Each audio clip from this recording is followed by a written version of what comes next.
സ്ത്രീകൾക്ക് കഴിയുന്ന ഒരു ദൗത്യം, ഒരു കുഞ്ഞിനെ വളർത്താനുള്ള ദൗത്യം.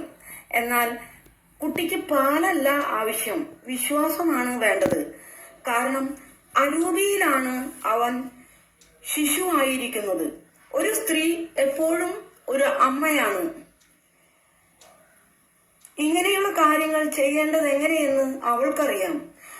അവൾക്ക് കാര്യം മനസ്സിലായാൽ പിന്നെ മാതൃസഹജമായ കാരുണ്യത്തിന്റെ ശക്തിയാൽ അവൾ പുരുഷനെ പോലെ തന്നെ സമർത്ഥയാണ്. ഇസ്രായേൽക്കാരായ നമ്മൾ മാത്രമല്ല, സ്ത്രീകളെ താഴ്ന്നതരം സൃഷ്ടികളായിട്ടാണ് കരുതുന്നത്.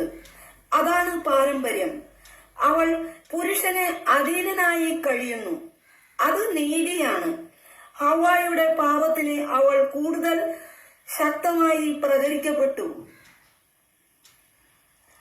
അവളുടെ ദൗത്യം നിർവഹിക്കപ്പെടുന്നത് വിരികളുടെ മറയിലും മങ്ങിയ പ്രകാശത്തിലുമാണ്. പ്രസിദ്ധിയാർജിക്കാതെയുള്ള വാക്കുകളും പ്രവൃത്തികളുമാണ് അവളുടേത്.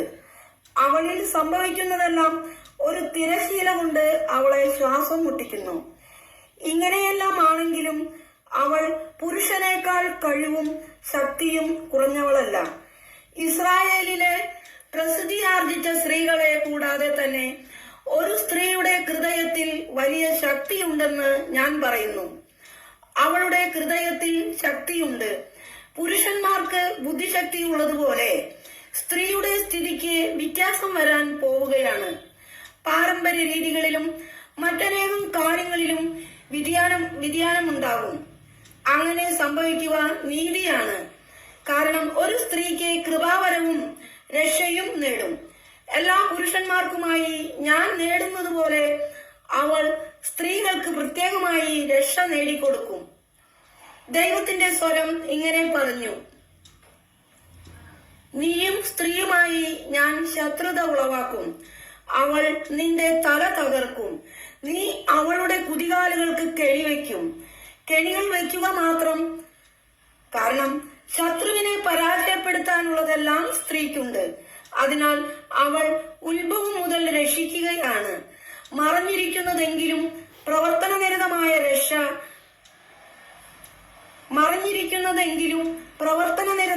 രക്ഷ. എന്നാൽ വേഗം തന്നെ അവൾ ലോകത്തിൽ അറിയപ്പെടും. സ്ത്രീകൾ അവൾ വഴി ശക്തരാക്കപ്പെടും.